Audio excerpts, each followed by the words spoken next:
Yo, it's your friend Dinner Dog, and I've got Popeye here on my shoulder because it's fun. But anyways, we're gonna take a look at logic. So let's define it, and then in the video today, we're gonna talk about what it means and really what the game wants you to do, because that's what logic really is. So you see up here at the top, logic is the expected movement to complete a randomized seed. And the cool thing is that in the majority of the presets, the movement required to beat the seed is the same as that would be required of you to beat the vanilla game. So if you've beat Symphony of the Night, you can probably play Randomizer no problem.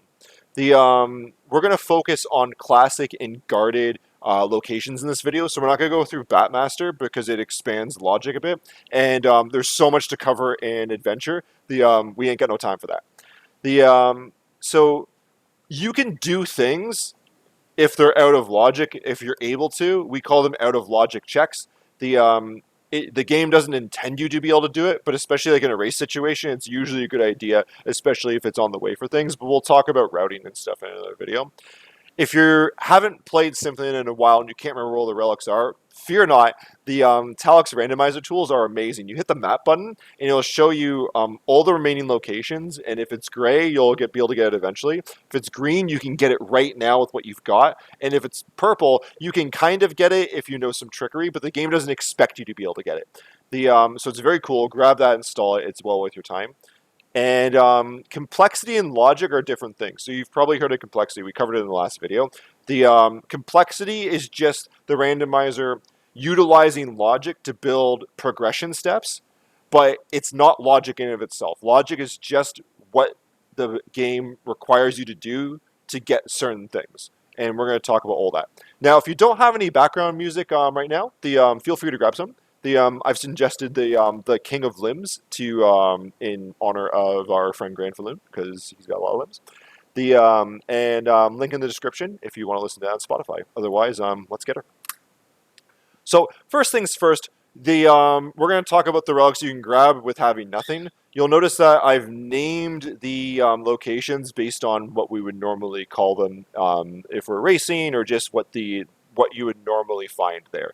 So yeah, there's 5 relics. The most important being Librarian, because although it doesn't expect you to have 0 relics, it does expect you to have money. Now, getting money is usually fairly straightforward because every enemy drops money from the common drop pool. But it really does kind of stick in the back of your head, especially if you're racing, because it's the one thing you really don't have control over. The outside of just like RNG money bags and stuff like that. A lot of people, at least myself included, if you get a library card in the beginning of the game from the prologue rewards, and you happen to have a gem in your starting equipment, some people will take the library card to avoid the gem being stolen, to avoid potentially grinding the library, because like it's a 1 in 5 chance the librarian has something, right? That will be required. So there's a good chance that you need to have that cash money. But otherwise, this is what it is. You're expected to get all these, and you don't have any relics. Really, the only gates are other than the librarian are just Slugger and Gaibon in the lab, and Doppelganger 10 going towards the library. And we'll have other videos to cover those fights if you're not comfortable doing them with just your fists and stuff like that. So let's keep her going. So this next one is jump checks. So these checks specifically are if you have either gravity boots or leap stone, you can get these checks. And you typically, especially if you play safe, you're going to get one or the other first.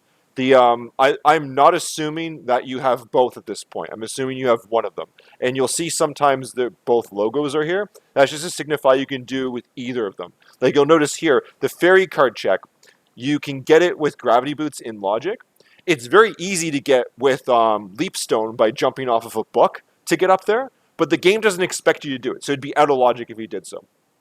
So really, the cool thing is if you get gravity boots, you have access to all of these. Leapstone's a bit more constrictive, but it's a pretty cool route afterwards with gravity boots. Just go through the lab, go up to the Coliseum here, and then maybe you're going back to the teleporter and going to the keep, or you're going the other way through the chapel up there. But the variety of ways to make it happen. But you should expect to be able to do some things with leapstone and gravity boots.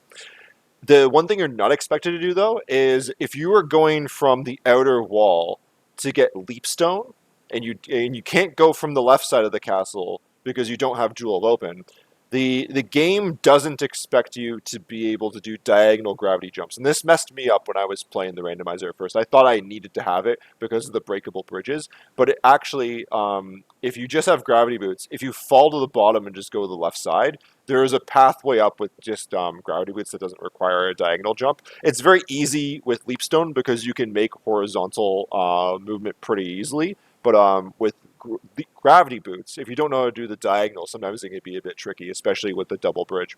So that's all that's needed there. So let's keep her going. And let's look at the Jewel of Open checks, because this one can potentially be gross. And when you see Jewel of Open first, you kind of cringe a bit, especially in a race, because it's not fun. So with just Jewel of Open, you open up the bottom of the castle, but you're only really opening up two checks. Scylla if you're playing with guarded, and Merman statue here at the other end. You also open up Leapstone here, and so what the randomizer expects you to do the vanilla movement, which is to go through the chapel and stuff, but it's kind of gross, especially if you're in a race situation where you left the library, you go down, you fight Scylla, you get nothing, you go to Merman statue, you get nothing, you realize I'm kind of at the bottom of the castle, and I have to crawl my way back up, and I have to go through the lab again. It's gross.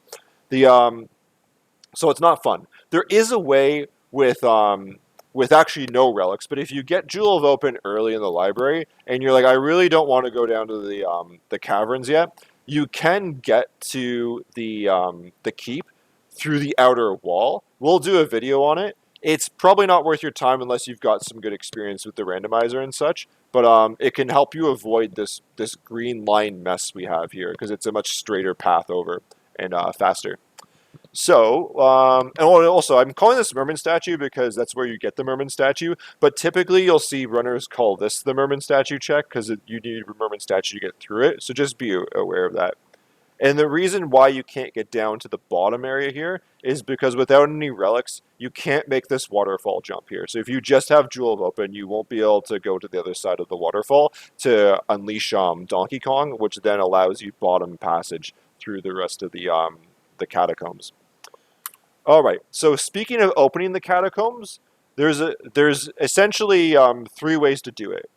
The low percent way for the most part is Leapstone. So if you've got Jewel of Open and Leapstone, you can cross the waterfall gap, which lets you get to Demon Card and lets you get to Grand Falloon. So it's fun times. The other way it can do things is obviously with Flight, but the less known one is with Soul and Power of Wolf.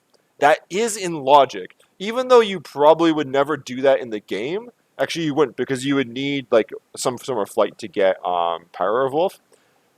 It still requires you to do it in the rando, and like the most times people come to the long library asking for help is they've probably run into this situation here. So you need to turn to Wolf and use the speed of Power of Wolf to essentially jump the gap. You can make it. It's a bit tricky. At least I've only had to do it a couple of times. But when I've like fallen down the waterfall once, so it happens. Don't worry about it. It happens to the best of us. But it can be a thing. The tricky part here, which messes people up, is that gravity boost. Or there should be boots, not boots. Anyways, the gravity boots alone, you can't use that to clear the waterfall. It's mostly for vertical movement, and even if you can do diagonal gravity jumps, it's not really enough. You'll never get there. So don't even bother trying. What does end up happening a lot is that people will get this out of logic by having just Wolf by itself in gravity boots, but we'll cover that kind of movement in another video. Just be aware of it because it does gate a lot of people, and then they get confused and they think that the seed is uncompletable, which I get. It's understandable. In terms of the remaining checks in the lower part of the castle, getting to Succubus here, you need like some sort of flight and Jewel of Open. It doesn't expect you to do like any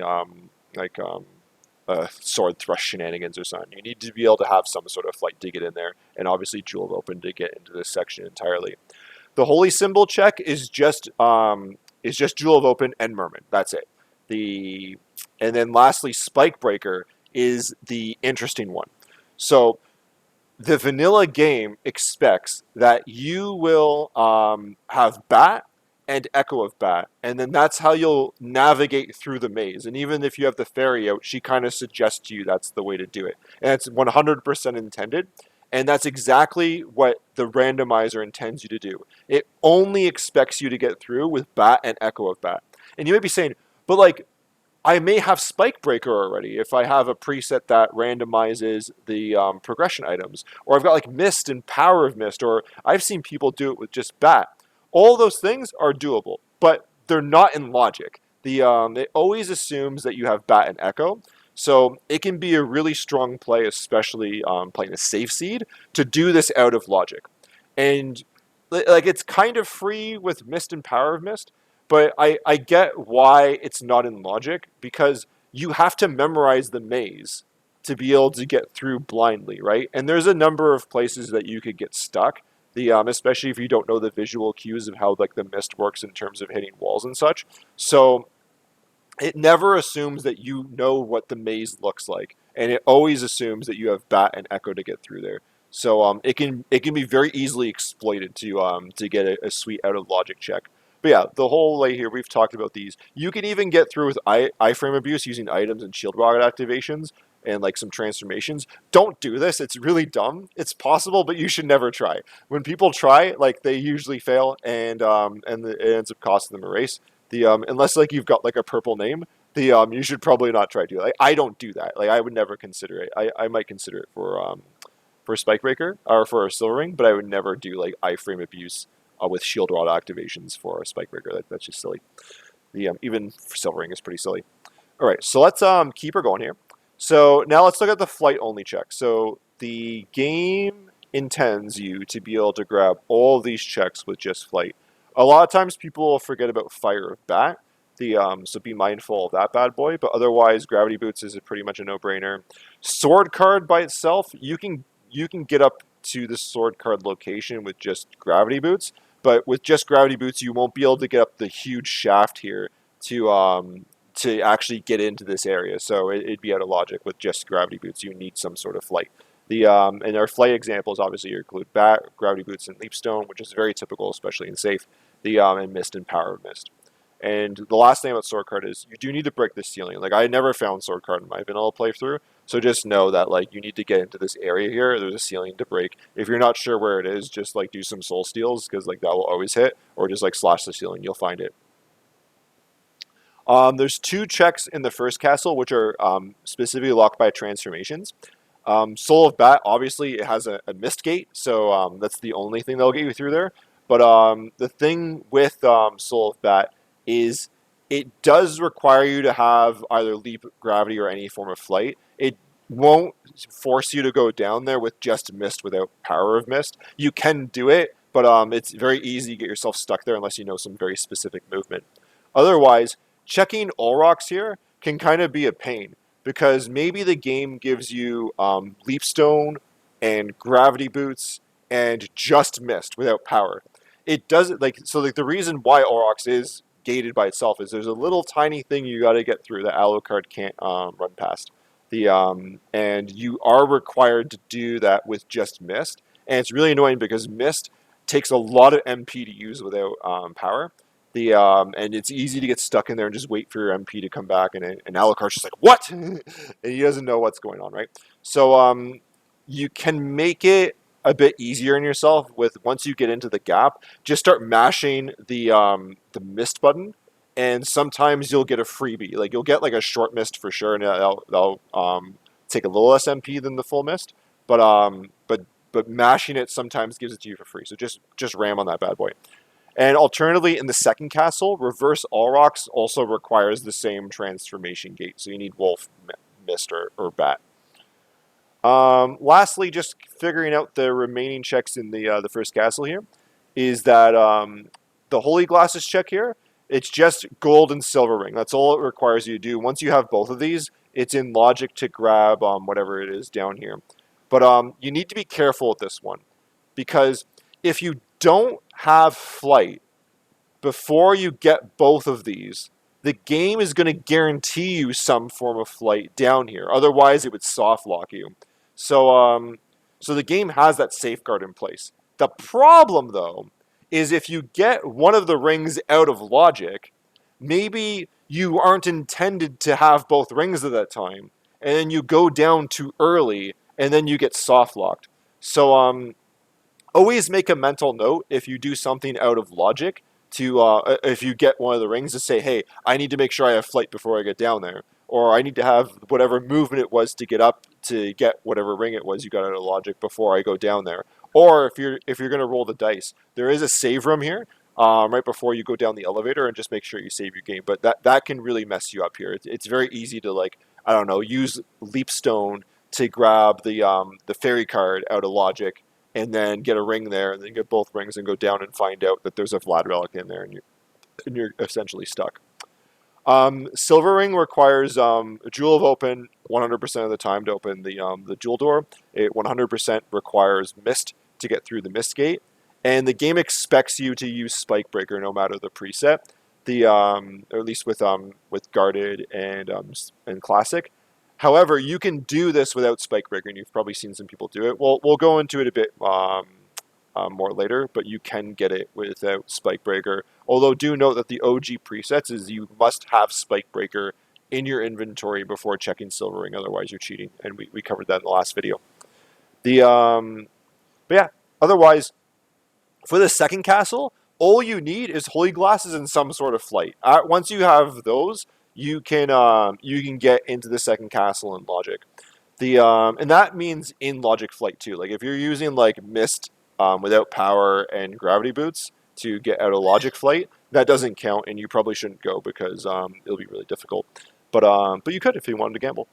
Anyways, outside of that, that covers everything here except for the second castle. So really, the second castle, if you have flight in the second castle, everything in the second castle is in logic, with the exception of Akmadon, because Akmadon, we talked about before, needs a transformation. Otherwise, everything's in logic with just flight. So you may have to fight Galamoth with Leapstone and Gravity Boots, and we'll talk about that setup later. But otherwise, that's our video today. So I hope you enjoyed it. Hopefully, Pop had a good time here. And yeah, we'll see you in the next video, which will be all about item randomization and how it works. So cheers. We'll see you then.